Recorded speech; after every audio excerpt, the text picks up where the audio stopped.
কিছুতেই পেজে অ্যাক্টিভ থাকতে পারছি না। ফোন ভর্তি ভিডিও তবু আপলোড করা হয় না। কি করা যায় বলুন তো? হ্যালো এভরিওয়ান, কি অবস্থা সবার? আসসালামু আলাইকুম। কে কোথা থেকে আমার ভিডিও দেখেন অবশ্যই আপনারা কমেন্ট করে জানাবেন। আজকে আমাদের বাসায় পিঠা বানানো হচ্ছে, আর আপনারা অবশ্যই দেখে বুঝে ফেলেছেন যে আজকে চিতই পিঠা বানাবো। পিঠা তো শুধু মুখে খাওয়া যাবে না, কিছু তো লাগবেই, তাই না? চলুন একটু শাক তুলে নিয়ে আসি। আজকে আমরা লাউ শাকের পাতা দিয়ে গরম গরম চিতই পিঠা খাবো। তো এই যে দেখতে পাচ্ছেন, গাছ থেকে টাটকা টাটকা পাতাগুলো ছিঁড়ে নিচ্ছি।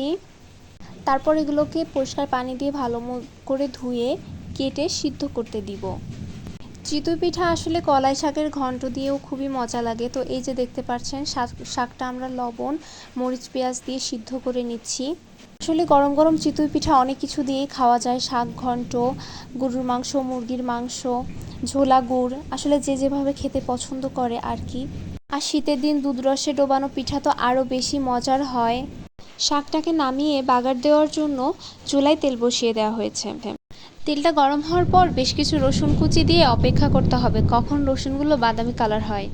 এই যে দেখুন, কথা বলতে বলতে রসুনগুলো বাদামি কালার হয়ে যাচ্ছে। এরপর যে শাকটা সিদ্ধ করে রেখেছিলাম সেটা এর মধ্যে দিয়ে দিব। এই কাজটা খুবই সাবধানে করতে হবে, অনেক সময় ছিটে গায়ে এসে লাগতে পারে। এখন আমরা এর মধ্যে দিয়ে দিব পিঠা বানানোর জন্য যে গোলাটা রেডি করা হয়েছিল সেটা। অবশ্যই পরিমাণ মতো দিতে হবে, বেশি দিলে এটা ঘন বা বেশি থকথকে অবস্থা হয়ে যাবে। তো চালের গোলাটা দেওয়ার পর এভাবে ওড়ং বা ঘুটুনি দিয়ে নাড়তে থাকবেন। আসলে শাক ঘন্টের এই ব্যাপারটাই বেশি মজার। আপনি যত বেশি এটাকে মিক্সড করতে পারবেন তত আপনার রান্নার স্বাদটা বেড়ে যাবে। তো দেখুন কিভাবে মিশিয়ে নেওয়া হচ্ছে, এবং এভাবেই বোঝা যাচ্ছে যে আমাদের শাক কিন্তু অলমোস্ট রেডি।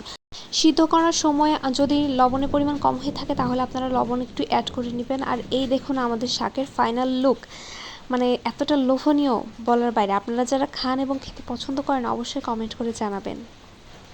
প্রথমেই পিঠা বানানোর জন্য চালের যে গোলাটা রেডি করা হয়েছিল, এখন আমরা সেটা দিয়ে পিঠা বানাবো।